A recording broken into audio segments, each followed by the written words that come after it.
So this sermon series, as you might see in your bulletin, is called Unexpected Stories. So after I preached on Rahab, Pastor Ben and I started thinking about some of the other stories that don't show up regularly in our lectionary text. People in the Bible who do really magnificent things in their everyday, ordinary lives. People that sometimes we skip over in the Bible, yet a lot of them still have names. So, now be truthful here. How many of you, if I had asked before the scripture reading, could tell me who Shiprah and Puah were? No. How many of you can now? Yeah. All right. Yeah, so these are two, again, women named in the Bible. There are not a lot of them. And yet, they are named here, and they are Egyptian. I think it's really interesting that they're placed right before the story of Moses, the story that ushers in this liberation of Israel, the movement to the promised land, and eventually where Jesus is born. These two women are the midwives of our story of the Israelites and of our new creation. I find it really interesting that these two women are both named, and they have a conversation with Pharaoh. After the second part of our verse this morning talks about the Shiprah and Puah going into the presence of Pharaoh, and Pharaoh asking them, why are there still baby boys? And they get to talk directly with Pharaoh. So I want to think for a minute about what it means for these two women to be in the presence of the ruler of all of Egypt. At this time, we have the Israelites who are in slavery, and they are building the towers, or the pyramids. Huge, magnificent things are happening for Egypt, and yet Pharaoh is taking time to talk to two midwives. This work is messy. We all know that. This work happens early in the morning and late at night and in the middle of the day. These women are always on the go, and yet they are sitting with Pharaoh. I wonder if that's kind of what the movement of resistance looks like, to always be on the go, to wake up early and be thinking about what happens next, to wake up at night wondering what comes tomorrow, to be sitting at lunch on your lunch hour thinking about what comes next. Is that picking up the kids from school? Is that the dentist appointment tomorrow? Is that the prescription you forgot to pick up 2 weeks ago that still needs to be picked up? Is that your homework that needs to be done? There's a never-ending list, right? And yet these two women have time to sit with Pharaoh. They have decided to resist. Last week we talked about our baptismal covenant. One of the lines in there is that we will resist evil and oppression in whatever forms they present themselves.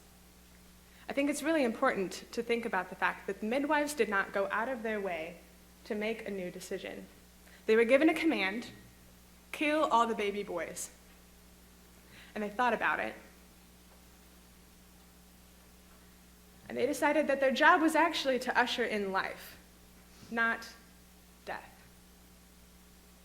I wonder if there are parts of our lives where we actually do have a choice to usher in life or to bring about death. Are there times when we listen to the news where we have to make a thought, a judgment about what's being said? Are we ushering in life as Christians, as the light of God, or are we bringing about death? Are we resisting? Ooh, resisting. That's a hard word. That sounds like work. Does resisting sound like work? Yeah. It doesn't sound like something that just happens very passively. That makes me think about Martin Luther King Jr. Tomorrow we celebrate the life of a man who resisted, who ushered in a nonviolent movement into the American culture that has perpetuated through the last 5 decades.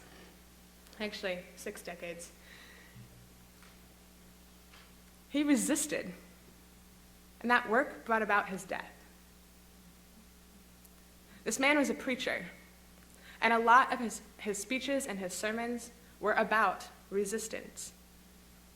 The African American tradition pulls a lot from Exodus, from the story of the Israelites under oppression. This is a narrative that goes deep into what they talk about each Sunday at church. There's a thread being pulled through their common story. And I think it begins right here with these two women.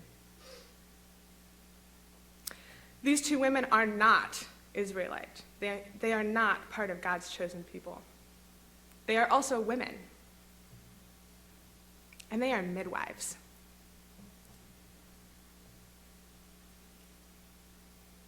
Being a preacher, you don't touch bodies very often. Those moments come at baptism. They come at death. But very rarely are they in the delivery room. Here, right now, in this day and age, we have sanitized hospitals. Sometimes you have a midwife. Often it's just a nurse or a doctor. And there's somebody, their job is just to take that baby, to clean it, and to bring it back to you. Make sure it is healthy and tell you what is not right. Midwives, and I referenced my cousin on this, who is a midwife, spend a lot of time in their training thinking about what comes before the birth, talking with mothers through what's going to happen, sitting there in the pains and the laboring, whether that's 45 minutes or 18 hours. They're there for the whole thing. And then that baby comes. And then the work begins. I wonder if we're being called into that laboring, a resistance of laboring, to sit there in the hard times, to prepare for what is to come, but what is not yet.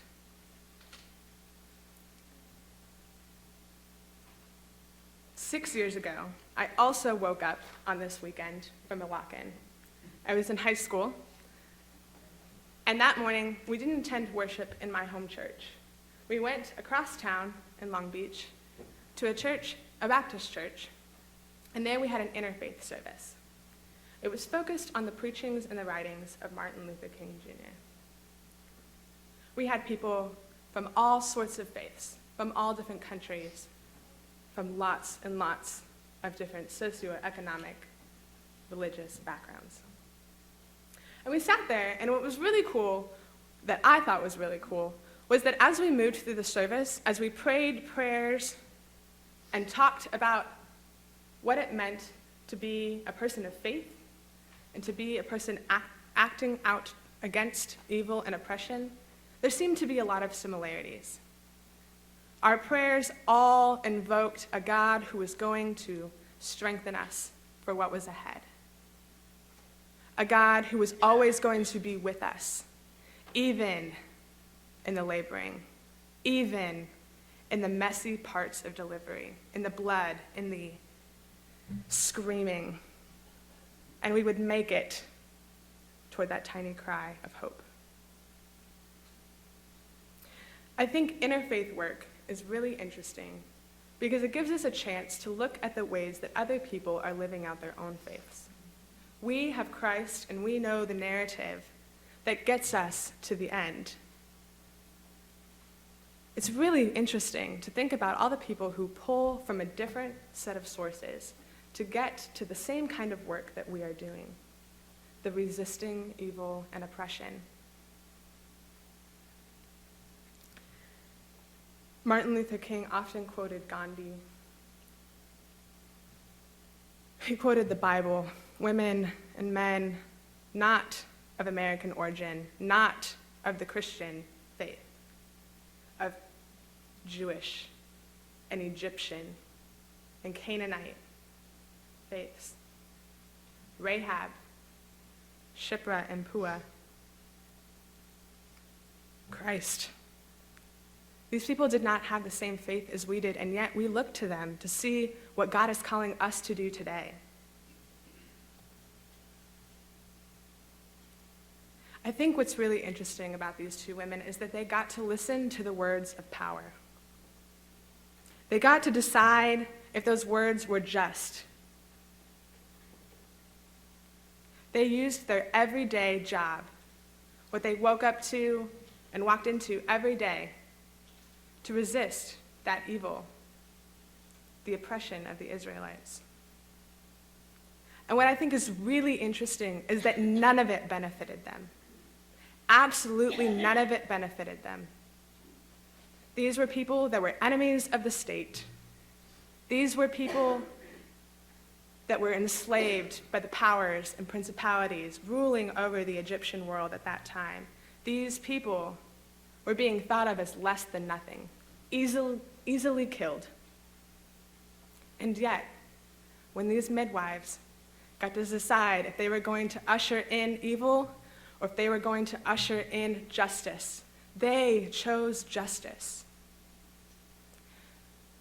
So I wonder if there are times in our everyday lives when we wake up. Are there choices that we get to make? Who are we going to see today? Where are we going to buy our food today? Are we going to eat out today?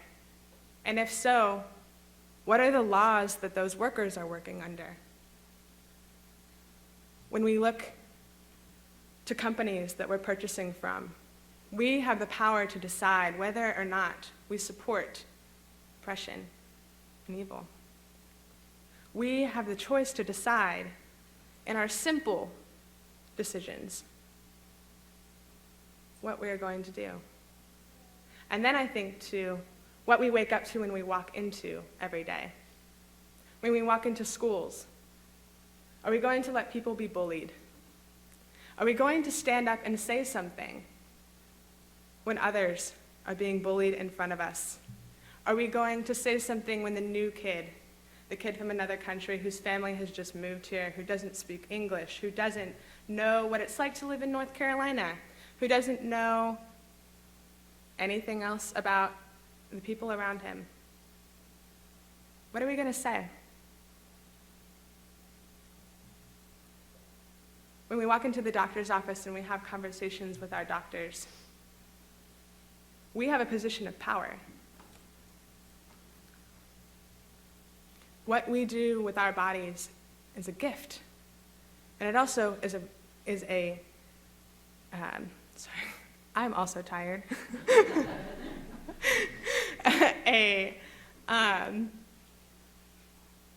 What? Yeah, responsibility, I guess is the word. We're going to go with that. Responsibility for how the decisions we make.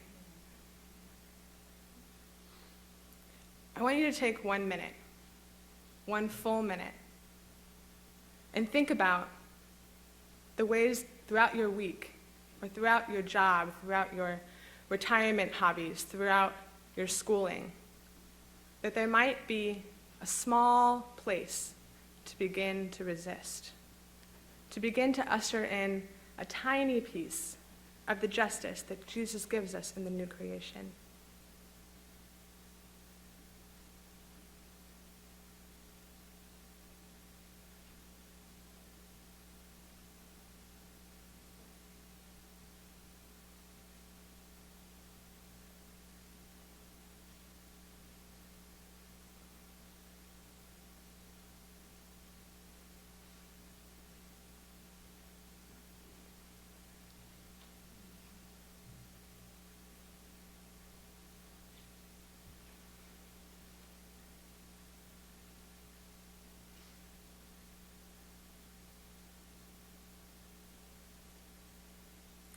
As we go into tomorrow, a day that most of us have off, or at least there will be lots of news coverage of probably one of Martin Luther King's speeches, the I Have a Dream speech.